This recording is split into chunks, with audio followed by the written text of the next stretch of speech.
Un dimanche, sur le marché forain du Chaudron, qui aurait bien pu ressembler à un dimanche de vote.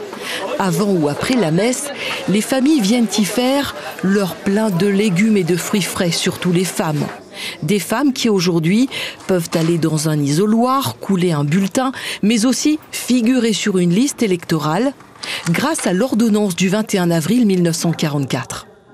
J'ai toujours tenu à voter, à exprimer en tout cas ma voix, quelle qu'elle soit, et j'ai demandé à mes garçons d'en faire autant dès leurs 18 ans. C'est une forme de justice déjà, de reconnaître la parole qu'elles peuvent apporter dans la vie de la société, et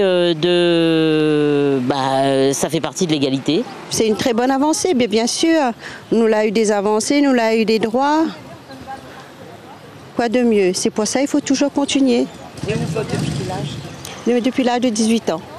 Vous l'avez toujours tenu? Toujours. Pour quelle raison? Pour quelle raison? Parce que si on ne vote pas, si on ne donne pas notre avis, c'est la seule fois qu'on peut donner son avis. Mais si on ne le fait pas, comment il peut y avoir des changements? C'est bien d'avoir le droit de voter. D'exprimer ce que vous Voilà, c'est bien, voilà. Mais aujourd'hui, avoir un avis, maintenant, c'est difficile maintenant. Moi, je sais pas. Ah, moi, je suis perdue, moi. Je sais plus pour qui voter. Dès que j'ai eu ma carte d'électeur, le droit de voter, j'ai voté. Reconnaître que les femmes sont aussi intelligentes que les hommes, après tout, pourquoi pas, oui. Mais la France a été l'un des derniers pays au monde à reconnaître les droits et la citoyenneté aux femmes un siècle presque après les hommes. C'est bien dommage que les hommes aient été brimants avec les femmes pendant de très nombreuses années. Voilà, parce qu'elles apportent une sensibilité, une intelligence admirable et remarquable qui permettent de construire une société meilleure. Je pense que ça aurait dû être fait bien avant. Déjà, je vois pas la différence entre les hommes et les femmes.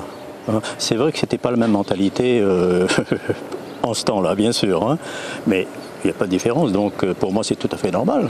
Maman les poids, contre la musique, il faut continuer à se bagarrer pour faire respecter les droits de la femme, parce que nous avons encore trop de femmes aujourd'hui, les mépriser, les bâtir, et ça il faut que nous combattions toujours, nous aussi les hommes, nous devons donner un coup de main pour que nous arrivions aussi que les femmes demain vivent tranquillement.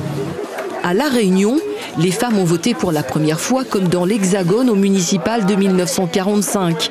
Le scrutin s'était déroulé en France les 29 avril et 13 mai et de manière décalée chez nous le 27 mai, car un violent cyclone avait saccagé l'île.